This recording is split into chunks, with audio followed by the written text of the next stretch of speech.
I'm happy here. I know you don't have that much time, so I'm gonna try to get it in quick as possible and effective. All right. So first of all, I want to congratulate you on the earn with Hearn, the big paydays that you're getting. I like where that's going. That's just the.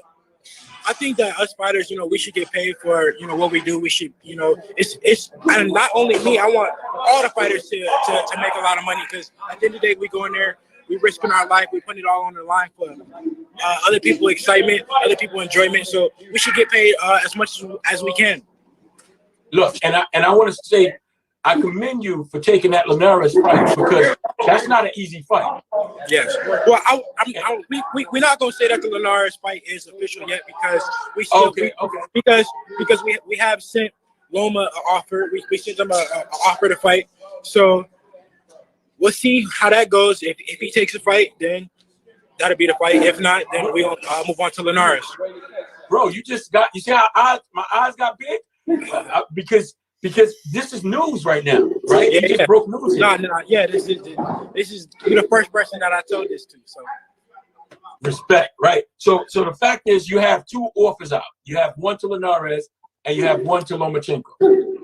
Well, right now we have one to Lomachenko, but right now Linares is waiting, and he's on ice, but. Right now, we sent the offer out to Loma, and we're gonna see if he accepts the fight. If he don't, then we're gonna go Linares. Bro, that's exclusive. That's dope. I mean, salute that. And so, with this being said, what you just said being said, how do you prepare for who's going to be next? Because Loma's a little different from Linares. Or how do you prepare strategy? I mean, right now it's really no strategy, because we don't know who it may be. But at the end of the day, we just staying in the gym, we staying working, we staying in shape, and at the end of the day, we're gonna be prepared for whoever it is. And you have an official fight date, though, right? May 15th is my fight date. So how long would you need to prepare for strategy? Because I know you're in shape, and you're close to shape all the time. Yeah. So how long would you need to prepare for strategy for either opponent? We'll know any day now if Loma accepts the offer. If not, then we know that it's gonna be Linares. So we should know like around in the next few days or so. Cool. So now, with the old bull crap with the WBC and how they said you're the regular champion, he's the super champion. Have you ever had a conversation with Mauricio Suleiman and said, "Oh, bro, what's up with this confusion?"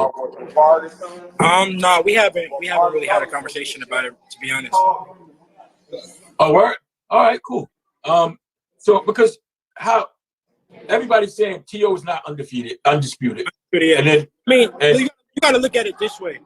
When you undisputed, I mean, you got all the belts, right? That means that no one can dispute you be having all the belts. Everybody knows that you're the man in the division. You have all the belts. No one can dispute it. Well, it seems like they're disputing it, so you can't be undisputed. I would agree with that. I just think in boxing it should have been you and your mandatory right now, which should have been Ryan Garcia. How is it that the WBC can't enforce that? Yeah, at the end of the day, I don't understand how someone fights for a mandatory position to fight for a world title and they don't go fight the champion. I never heard of this in history, where two guys fight each other, Luke Campbell, Ryan Garcia. They fight for a mandatory position to fight the world champion, and they still don't want to fight the champion. I don't understand that. I don't understand that either. So now my other question is, but now to be fair to Ryan, if you had an opportunity to fight Manny versus your a mandatory, which one would you take? One more time. Say it again. I said, if you had an opportunity to fight Manny Pacquiao versus a mandatory, which one would you take? Would I fight a mandatory or who? No, I said, if you had an opportunity to fight Manny Pacquiao or fight for a mandatory, which one would you take if you was Ryan?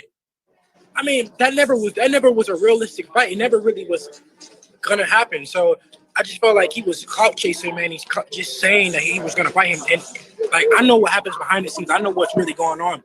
that fight was never real. It never was realistic. I think he used that as like a throw off to say, oh, Manny Pacquiao, yada yada yada, to get out of a fight with Devin Haney, to get them saying, oh, we want to see Manny, he wants to fight Manny, he wants to fight somebody else, instead of the people putting the pressure on him to fight me.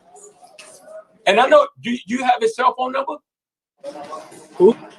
Do you have Ryan's cell phone number? Yeah, I got a cell phone number. Yeah. Did you ever call him and be like, yo, bro, what's up with that? I mean, nah, because at the end of the day, before the fight, I had already said that if Ryan won, he wasn't gonna fight me. So it never surprised me. I knew that it was gonna happen.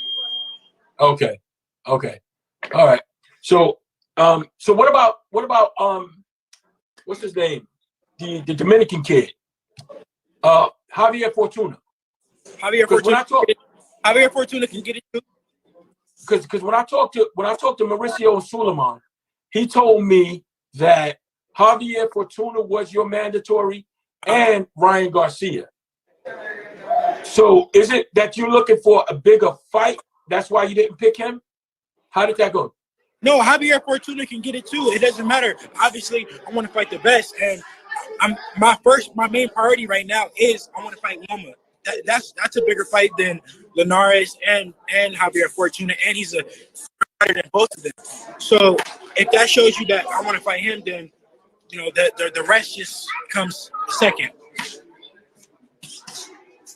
But yeah, bro, listen, Fortuna can get it too. We tried to make a fight with Fortuna in the past, and he turned it down. He wanted to fight for like an interim or like a silver title. That was when him and Linares were gonna fight for some belt. I don't remember the belt. That was because he turned the fight down with me. And if you go back and but Samson, you can go look at an interview. Samson even admitted it that we offered a fight to Javier Fortuna. So now he can come back and try to say that he wants to make a fight with me when he's already knows that we're in negotiations with Loma or Linares. But like I said, he can get it too.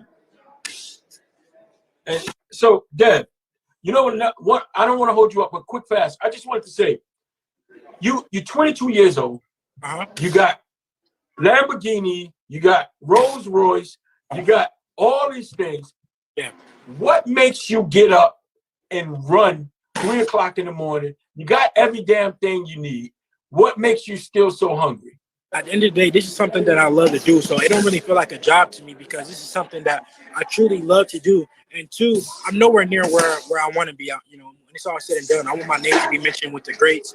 I want my name to live on much longer than I ever will. So this is only the beginning, and I knew all of this would come. So if I knew all of this would come, when it came, when I'm going to stop now? No, I knew it would come. So this is it. I'm only going to have much more, way more, and I'm still going to be striving to be the best and get more and more and more. So 5 years, where do you retire? Not 5 years, but where are you? What weight class are you in 5 years? 147, I think. 147. Yeah, cool. So listen, bro, I ain't gonna hold you up because I know you got a lot of work, but we're gonna reconvene this again. Yeah, for sure. I'm gonna cut it short now, and we're gonna talk about it and get in detail. But I really appreciate you coming on with me, bro.